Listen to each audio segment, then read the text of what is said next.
नमस्कार दोस्तों, मैं राविंद्र कुमार एक बार फिर से स्वागत करता हूं आपके अपने YouTube channel Shiv Shakti online study hub में। आज जो टॉपिक लेके आया हूं छोटा सा टॉपिक है, बस आपसे 5 या 10 मिनट बात करेंगे। और जैसा कि आपने थंबनेल में देखा होगा, लिखा है आखिर सिलेक्शन क्यों नहीं होता है, जल्दी से जल्दी सिलेक्शन क्यों नहीं होता है।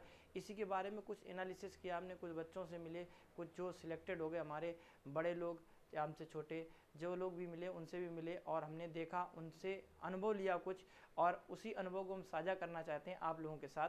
शायद इस हमारी बात से एक दो लोग ही प्रभावित हों, भले एक दो लोग प्रभावित हों, लेकिन होंगे जरूर। ठीक है, अच्छा, ये अगर हमारे इस बात से एक दो लोग भी प्रभावित हो गए तो हमारा इस वीडियो बनाने का बिल्कुल और बिल्कुल क्या होगा, मेहनत वसूल हो जाएगी। ठीक है, चलिए जल्दी से हम आपको कुछ बातों पर डिस्कस करते हैं। जैसा कि आपने पहला पॉइंट लिखा होगा, आखिर सिलेक्शन जल्दी क्यों नहीं होता है, स्टूडेंट का सिलेक्शन क्यों नहीं जल्दी होता है। दूसरा पॉइंट बात करेंगे, आज होगा खुलासा। इन बातों पर हम सबसे ज़्यादा खुलासा करेंगे, आज खुलासा करेंगे कि आखिर सिलेक्शन हो क्यों नहीं रहा है।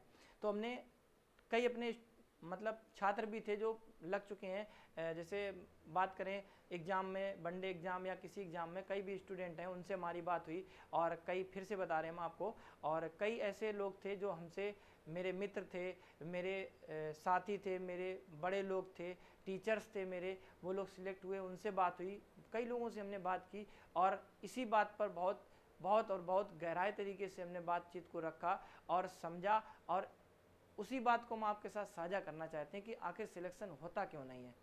ठीक है, तो आप गौर से देखिए, बस 5 से 10 मिनट तक इस वीडियो में शुरू से अंत तक बने रहिए। हम आपको एक अच्छी सी बात बताएंगे, अगर इस नियम को आपने फॉलो कर लिया तो रियल बता रहे कि आपका सिलेक्शन बहुत जल्द और बहुत जल्द आप ले सकते हो। ठीक है, हो भी जाएगा। चलिए, तो कुछ पॉइंट हैं जो हमने लिख रखे हैं, इन पॉइंटों पर बात करेंगे। ये 4 पॉइंट हैं, और 5वां पॉइंट जो दे रखा है, जो हर एक लड़का चाहता है, 5वां पॉइंट। 5वां जो पॉइंट है, हमने नाम नहीं दिया इसका, बराबर सक्सेस लिखा है। ये 5वां पॉइंट दोस्त मेरे, हर एक लड़का, हर एक स्टूडेंट चाहता है कि 5वां पॉइंट ही पहले मिल जाए। तो याद रखना कि अगर हमें 5वां पॉइंट पाना है तो इसमें 4 पॉइंटों पर पहले जाना पड़ेगा, चौथे पॉइंट के बाद 5वें पर आना पड़ेगा। आप जानते हो, जब छत पे हमें चढ़ना होता है तो हमें सीढ़ियों से चढ़ना होता है। ऐसा नहीं होता सीधे सीढ़ी को छोड़कर सीधे हम चढ़ जाएं, पहले एक सीढ़ी चढ़नी होती है, फिर 2 3 4 5 ऐसे चढ़नी होती है ना। आप डायरेक्ट ऊपर वाली सीढ़ी पर चढ़ पाते हो। ठीक है, अगर ऊपर वाली सीढ़ी पर आप चढ़ना चाहोगे, एकदम कूद कर आप जंप लगाना चाहोगे, तो हो सकता है कि आपका जंप लगाने के दौरान आपके चोट लग जाए, गिर जाओ, और हो सकता है अच्छी जंप है आपकी, चीते के तरीके, टाइगर के तरीके तो लगा भी सकते हो। ठीक है, चलिए, तो ये 4 पॉइंट पर हम बात करेंगे। सबसे पहला पॉइंट है जो हमने, आप बता रहे, आपसे डिस्कस किया था, जो स्टूडेंट थे हमारे और जो मिलने वाले थे, सभी लोगों से हमने डिस्कस किया, और वहाँ पर पूछा आप बताइए कुछ अपने सिलेक्शन का राज हमें बताइए कैसे होगा। तो उन्होंने सबसे पहला पॉइंट यही रखा कि सर सबसे पहला पॉइंट यही है कि बच्चे, आजकल के बच्चों के अंदर रेगुलरिटी तो है नहीं बिल्कुल। ठीक है, रेगुलरिटी का मतलब होता है कि आज पढ़ रहे हो और आज पता चला, आज मन लग गया, या कहीं जुनून मिल गया, या कहीं से मोटिवेशनल वीडियो देख लिया, या कहीं से मोटिवेट हो गए, या पापा मम्मी या पेरेंट्स या भाई बहन किसी ने चिल्ला दिया कि अब पढ़ते नहीं हो, ये नहीं, तो उस दिन 8-8 घंटे, 10-10 घंटे, 15-15 घंटे पढ़ लिए दिखाने के लिए, या जुनून हो गया तो 15 घंटे पढ़े, लेकिन 2 दिन फिर सो रहे हैं। या जैसे हम लोग पढ़ते हैं, कहीं कोचिंग जाते हैं, कहीं कहीं पढ़ते हैं, ऐसे जाने में रेगुलर नहीं हो पाते हैं। तो ये सबसे बड़ी समस्या आई है सिलेक्शन को पाने के लिए समय लगना। ठीक है, कि सिलेक्शन जल्दी क्यों नहीं हो रहा। तो सबसे पहला पॉइंट है रेगुलरिटी। रेगुलरिटी आपको करनी पड़ेगी, भले ही आप 2 घंटे पढ़ो, लेकिन रेगुलर पढ़ाई करो, रेगुलर पढ़ाई करो। आप रियल बता रहे, 6 महीने आपने अगर रेगुलर पढ़ाई कर लिया, आप भले ही 2 घंटे पढ़ो, हम फिर से बता रहे 2 से 3 घंटे आप पढ़ाई करो, और 2 से 3 घंटे अगर आपने पढ़ा ना और रेगुलर पढ़ाई कर ली, तो हम रियल बता रहे सिलेक्शन आपका कहीं नहीं जाने वाला, बहुत जल्दी आप सिलेक्शन ले सकते हो। ठीक है, चलिए बात करते हैं दूसरे पॉइंट की। देखो भैया, हार्ड वर्क तो करना पड़ेगा। हार्ड वर्क इसलिए करना पड़ेगा, हार्ड वर्क के साथ साथ में क्या लिखा, स्मार्ट वर्क। हार्ड वर्क के साथ साथ में क्या लिखा भैया, स्मार्ट वर्क। देखो, हार्ड वर्क भी करना पड़ेगा और स्मार्ट वर्क भी करना पड़ेगा। देखो, हार्ड वर्क इसलिए करना पड़ेगा, जैसे हमने 1 घंटे मान लो दोस्तों के साथ मार्केट में घूम लिया, मौज मस्ती कर ली, कहीं भी घूम लिया, तो ये समझो जिस समय आप 1 घंटे घूम रहे हो ना, तो एक अन्य लड़का जो होगा उस समय वो पढ़ रहा होगा। बात समझ रहे हो कि नहीं। आपने अगर 4 घंटे अपने समय बर्बाद कर दिए मोबाइल चलाने में, फेसबुक चलाने में, व्हाट्सएप चलाने में, या कहीं कहीं जाने में, मूवी देखने, कहीं भी आपने 4 घंटे अगर आपने बर्बाद कर दिए, तो उस समय आप सोचो आपके ही कंपटीशन का लड़का वो 4 घंटे पढ़ रहा होगा, पढ़ने वाला लड़का, तो आपसे वो आगे होगा कि आप आगे होगे? तो आपका जवाब यही होगा कि सर वो आगे होगा, क्योंकि वो जब हम खेल रहे हैं तब वो पढ़ रहा है। बात समझ रहे हो? अच्छा, यहाँ पर कोई बोर्ड एग्जाम की परीक्षा तो होती नहीं कि आपके 33% नंबर आ गए, आप पास हो गए। बात समझ रहे हो ना?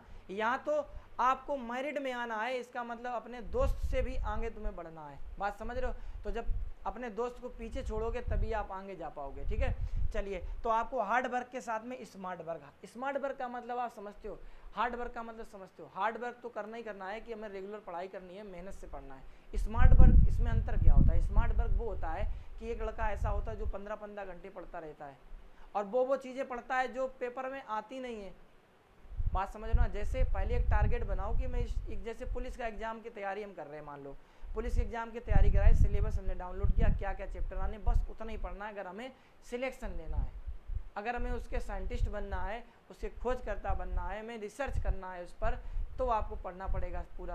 अगर हमें सिलेक्शन लेना है तो उतने टॉपिक पढ़ो जितना हम लोगों को पेपर में पूछा जा सकता है। ठीक है, और उसी को हम कहते हैं स्मार्ट वर्क। और एक लड़का ऐसा होता है जो पूरा लगा रहता है, पूरे दिन लगा रहता है। ठीक है, इसके बाद क्या है?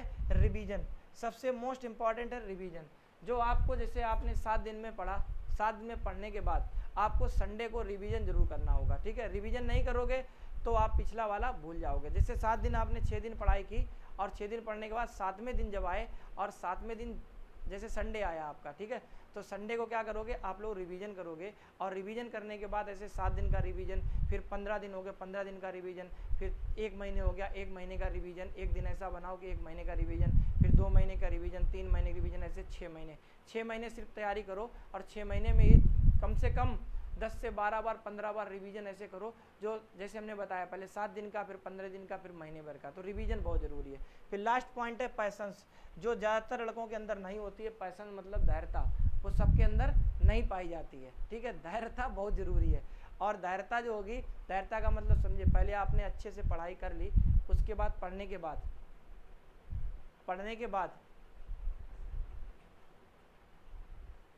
चलो, पढ़ने के बाद क्या होगा? पढ़ने के बाद, तैयारी करने के बाद आपको पैशन मतलब धैर्यता जरूर रखनी पड़ेगी कि हमको हमारा सिलेक्शन हो जाएगा। ये नहीं कि आज पढ़ लिया और कल सिलेक्शन हो जाएगा, नहीं, ऐसा नहीं। आराम पढ़ाई करो और धैर्य रखे रहो अपने अंदर, और सिलेक्शन 100% मिलेगा। ठीक है, और इसके बाद आप जानते हो क्या मिलेगी? सक्सेस। एक बात और है, लास्ट पॉइंट हम आपको बताना चाहते हैं कि जैसे आप कोई अपना मकान बना रहे हो, ठीक है, आपने 10 मंजिल मकान बना लिया अपना, 5 मंजिल बना लिया, 4 मंजिल, 2 मंजिल, जो भी बना लिया। आप कभी चाहोगे कि लेंटर पड़ने से पहले वो मकान गिर जाए हमारा? कहने का मतलब आपकी ज़्यादा से ज़्यादा मेहनत की आपने, और आप ऐसा चाहोगे कि मेहनत इतना 10 मंजिल तक पहुंचा दिया, फिर वो मकान हमारा गिर जाए? ऐसा मेरे हिसाब से तो कोई ऐसा बच्चा या स्टूडेंट या कोई भी आदमी या व्यक्ति ऐसा नहीं होगा जो ये चाहे कि हमारी मेहनत, अगर हमने 5 साल में मकान खड़ा किया है बना के, और ये हमारा कोई गिरा दे, ऐसा कोई नहीं चाहेगा। ठीक है, तो आप खुद अपने अंदर सोचो कि आपने कम से कम, हर एक लड़का जो कंपटीशन तैयारी कर रहा है उसने 18-18 साल मेहनत की है। आप कहोगे आप सर, अरे आप ये क्या बात कर रहे हो? नहीं, बात नहीं कर रहे, रियल बात है। 18 साल आपने तैयारी की है। आप बताओ, जो कंपटीशन तैयारी कर रहा है उसकी क्या आज की पढ़ाई है? नहीं, वो बचपन से पढ़ रहा है। नाम लिखने से लेकर, ABCD से लेकर वो नाम लिखने तक आपको 6-6 साल लग जाते हैं कि नाम सीखने में। जैसे हमारा नाम रावेंद्र है, तो हमारा रावेंद्र नाम हमने एकदम नहीं सीख लिया होगा, 5 से 6 साल हमें लगे हैं सिर्फ नाम सीखने में। अब सोचो 6 साल तुम्हारे पीछे मेहनत किसने की होगी? टीचरों ने की होगी, पेरेंट्स ने की होगी, जो आपको नाम लिखना सिखाया। अगर आप नाम लिख पा रहे तो इसमें आपकी 6 से 7 साल की मेहनत है सर। बात समझ रहे हो? तो इसको ऐसे ही फालतू में जाने मत देना, और आप लोग तैयारी करेंगे। अब 18 साल का मतलब आप समझ गए होंगे कि आपने 18 साल मतलब BSc तक या BA, जो भी आप ग्रेजुएशन कर रहे हो, तो वो तैयारी की 18 से 19 साल में लोगों की तैयारी हो पाती है। ठीक है, उसके बाद क्या होता है, हम लोग कंपटीशन की तैयारी करते हैं। अगर कंपटीशन तैयारी आपने आपने कंपटीशन तैयारी की और बीच में छोड़ दी, तो आपकी 18 साल और ये 20 साल की मेहनत पूरी क्या हो जाएगी? खराब हो जाएगी। ठीक है, चलिए, आज हो सकता है आपको ये बात हमारी समझ में आई होगी। तो आज के लिए इतना ही रखते हैं, मिलते हैं नेक्स्ट वीडियो में, फिर से एक मोटिवेट वीडियो लाएंगे। आज के लिए इतना ही, धन्यवाद, जय हिंद, जय भारत।